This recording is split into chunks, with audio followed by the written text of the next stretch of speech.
Des fois, dans le monde de la psychopop, on entend parler de il faut faire attention à son enfant intérieur, il faut se connecter à notre enfant intérieur. Puis il y a comme de quoi de quétaine à la planche qui vient avec ça. Mais il y a une partie de moi qui trouve que prendre soin de son enfant intérieur, c'est quand même bien le fun. Fait que j'aimerais ça savoir si tu quétaines, c'est vrai, ça marche-tu, si tu dans ma tête.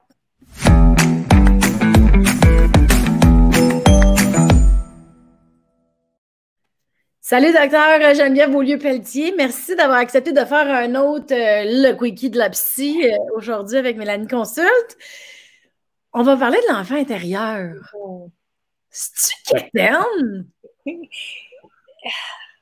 Dit comme ça, oui. Dans le sens où on l'a tellement entendu, cette expression-là. Puis, à quelque part, on est un peu tanné de l'entendre. Puis oui, ça fait comme un peu cliché, l'enfant intérieur. Connecte-toi à ton enfant intérieur.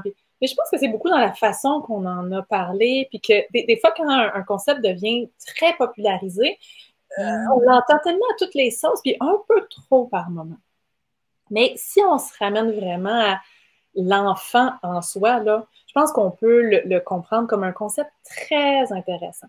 Si on regarde vraiment là, au niveau clinique, là, c'est tellement pertinent justement de voir que on vit des émotions, on vit des impressions. Des fois, là, c'est même pas dans les mots, hein, c'est juste un feeling pas clair. Puis à force de gratter, à force de plonger là-dedans, on peut se rendre compte que ben, c'est des émotions justement qui traînent depuis longtemps.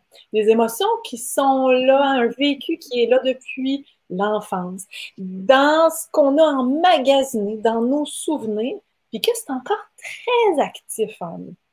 Est-ce que ça sont très actifs parce que ces choses-là n'ont pas été vécues?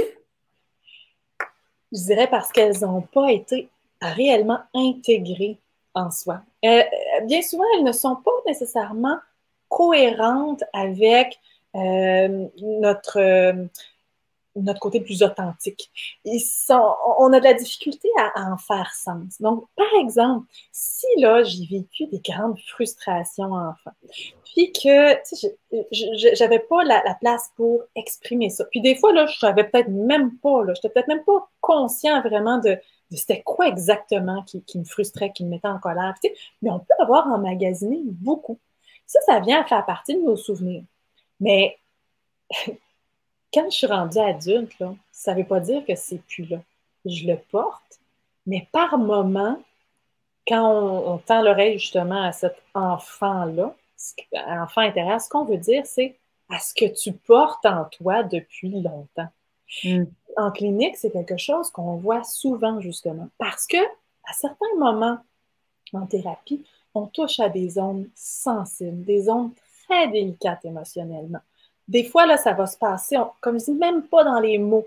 On peut être là, dans une tristesse profonde, dans une colère qui va s'exprimer. Donc, par exemple, moi, comme psychologue, je vais dire, je vais faire une intervention, puis wow, on voit la réaction qui va être, par exemple, d'une grande, grande, grande colère.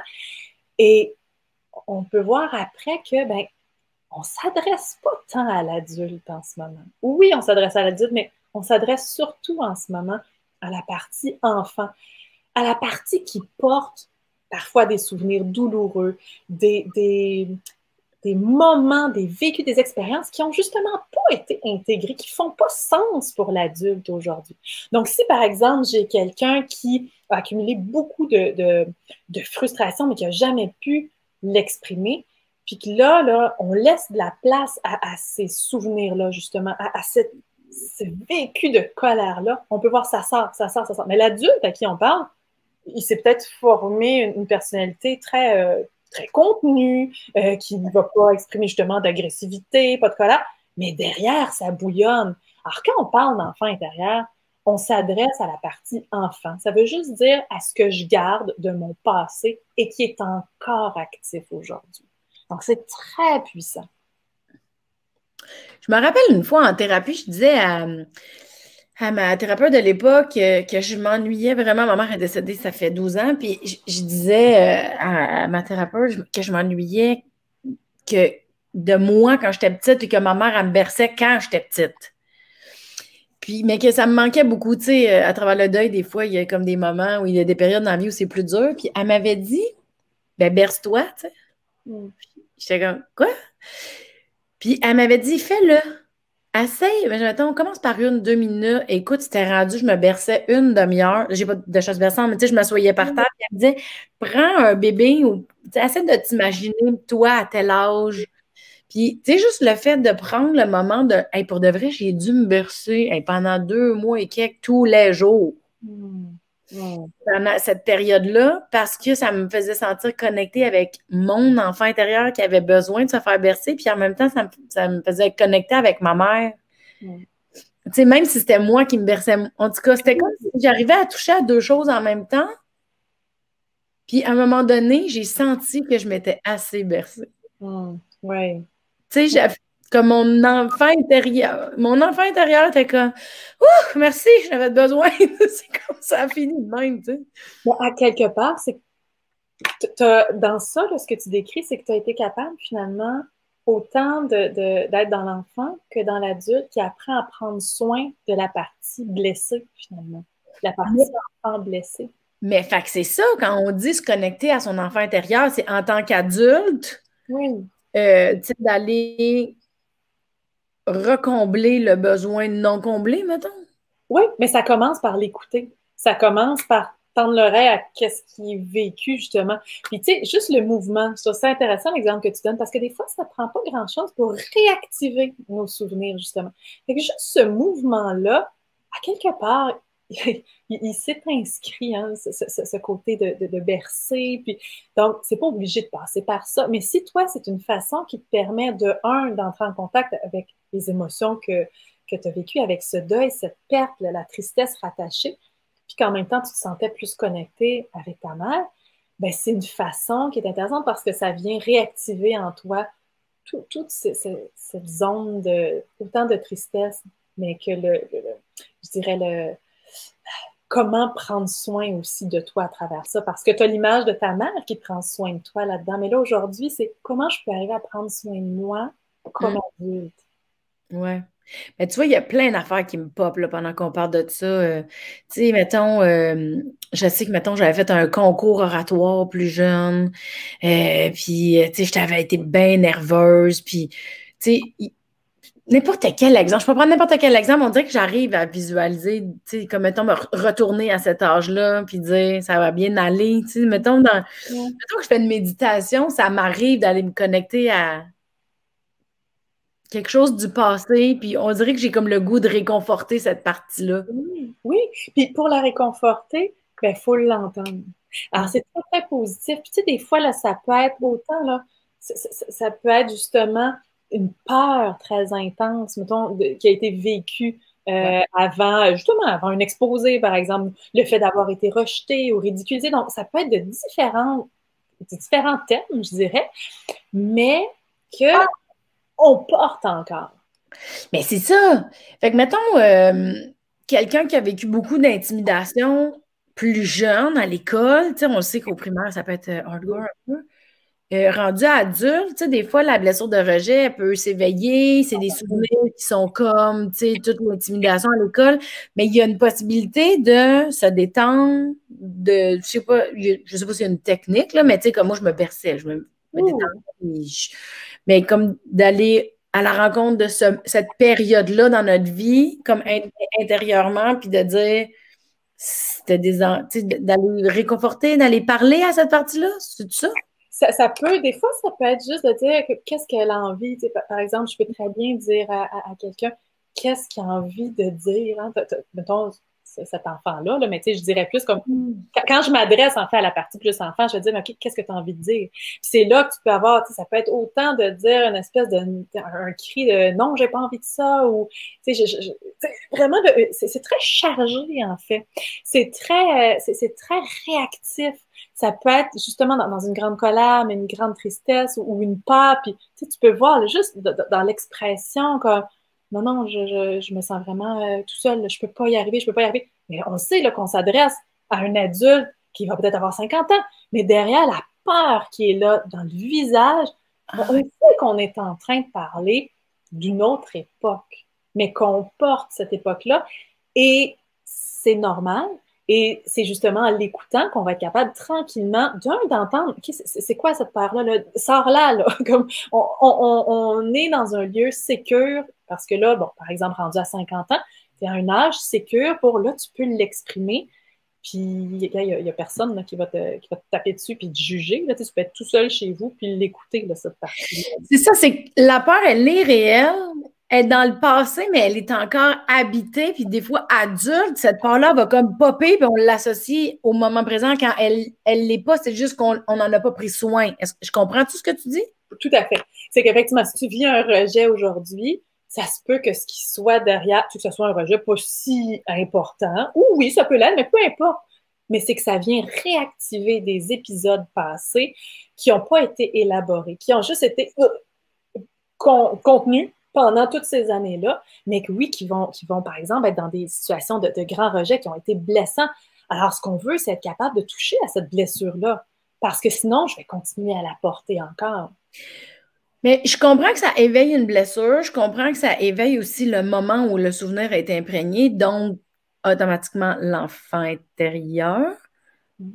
Mais je comprends aussi que c'est une émotion dans le moment présent. Puis, on en a déjà parlé à Mélanie Consulte et ensemble, que quand on vit une émotion, c'est que c'est un signal. Fait que, c'est qu'il y a quand même beaucoup de choses, finalement, dans une émotion. Oui, c'est le signal, mais ça peut être un signal de souvenir du passé. Tout à fait. C'est un signal, dans la réalité, souvent, qu'il se passe quelque chose, mais quand on veut l'écouter, cette émotion, quand on essaie de l'apprivoiser, justement, ce qu'on veut regarder, c'est tout ce que ça active. Donc, quand justement, dans l'épisode sur accueillir justement ces émotions, bien, on se disait, fais un test, là. C'est quoi les images qui émergent? C'est quoi les idées, les souvenirs? Bien, c'est ça. C'est qu'on part d'un événement actuel aujourd'hui, mais qui nous réactive plein de choses du passé, plein de souvenirs. Et des fois, c'est des petits détails, des petits liens qui vont se faire, mais qui vont être très chargés. Donc, tu sais, si je suis en conversation, on peut être en conversation ensemble, là. On prend un repas, hors pandémie, puis on est ensemble, puis là, on goûte à un plat. OK, mettons une tarte au bleuet. Puis, moi, là, pendant qu'on se parle, là, moi, il y a plein de choses qui se réactivent en moi, sans que j'en prenne vraiment tout à fait conscience. Ça peut être autant la tarte que ma mère faisait. Ça peut être aussi, en même temps, c'est dans des fractions de secondes, là. Ça peut être aussi les conflits familiaux qu'il y avait à la maison. Ça peut aussi me ramener à un autre moment, la séparation des parents, par exemple. Tout ça pendant que je suis en train de prendre quelques bouchées, pendant que je suis en train de te parler. Il y a plein de choses que je ne prendrais même pas tout à fait conscience. Il y en a que, il va y avoir une image, puis je continue avec toi dans la conversation, mais c'est en train d'être activé et ça va influencer parce que ça se peut que ce qui est en train d'émerger, là, ça soit difficile. Si c'est des choses, par exemple, de conflit, de séparation, tout ça, ça se peut que, sans m'en rendre compte, je devienne de plus en plus irritable. Puis que finalement, on se pogne. Hein, on est une chicane pendant notre souper. Puis je sais même pas vraiment ce qui s'est passé. Si après, je prends vraiment le temps, ça se peut que je sois capable de revenir à ça. Et peut-être même pas.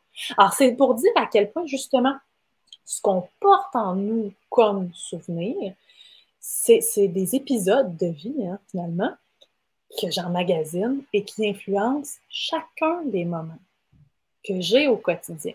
Des fois, ça va nous influencer un peu, des fois, ça va nous influencer beaucoup. Autant les bons que les pas bons. Tout à fait, c'est un mélange de tout ça. Ouais. Ouais. OK, fait que dans le fond, c'est peut-être un petit peu quétaine, l'enfant intérieur, mais qui est quand même là. Ouais. On peut peut-être juste utiliser un autre terme si on veut. Ah ouais? Déjà, juste dire l'enfant en nous. Des fois, il me semble qu'on sort de l'enfant interne. Mais écoute, je pense qu'au-delà des mots, ce qui est important, c'est juste de comprendre qu'il y a des souvenirs très vivants en nous. Puis c'est important d'en prendre conscience puis de prendre soin de cette partie-là de nous. Oui, parce que les souvenirs, c'est pas parce que c'est dans le passé qu'ils ne sont pas vivants, parce ils sont encore dans le senti. Ils sont dans le senti et ils influencent vraiment nos réactions et nos comportements aujourd'hui. Bon, tu Ça, vois, on en prenne tout à fait conscience. c'est ça. Fait que moi, d'après moi, recommencer à me rebercer bientôt, là. Non, mais merci d'avoir éclairci ça parce que je trouve ça intéressant. Tu sais, pour moi, tu sais, je comprends que ça peut être un terme qui est un peu galvaudé, là, l'enfant intérieur, tu sais, puis je rigole bien gros avec ça. Mais honnêtement, je trouve pas ça si quétaine que ça. Hmm. C'est sûr que si on parle de l'enfant intérieur sur une photo avec un coucher de soleil et des papillons, c'est un autre game, mais tu sais, je comprends. Tout à fait. Eh bien, merci beaucoup d'avoir pris le temps de m'expliquer la notion de l'enfant intérieur. On dirait que c'est beaucoup plus clair. Puis je trouve ça le fun qu'on ait clarifié que les souvenirs, c'est pas parce que c'est dans le passé que ce n'est pas vivant. Oh non, tout à fait. Tout Je à trouve fait. ça très fort, moi, ça. Ça me donne encore plus le goût de me connecter à cet enfant intérieur-là quand je vais sentir qu'il y a un besoin ou qu'il y a une carence de quelque chose qui n'a pas été, ou que j'en aurais eu besoin de plus. Fait que, tu sais, de prendre le temps de le faire, regarde. Oui, de l'écouter. Ah, mais mon Dieu, ça fait du bien, ces petites rencontres-là. Merci beaucoup, Geneviève. Fait qu'on va peut-être se revoir très bientôt pour un autre quickie de la psy. Je peux pas Ça croire. me fait plaisir. Merci beaucoup. Bye. Parfait, bye bye.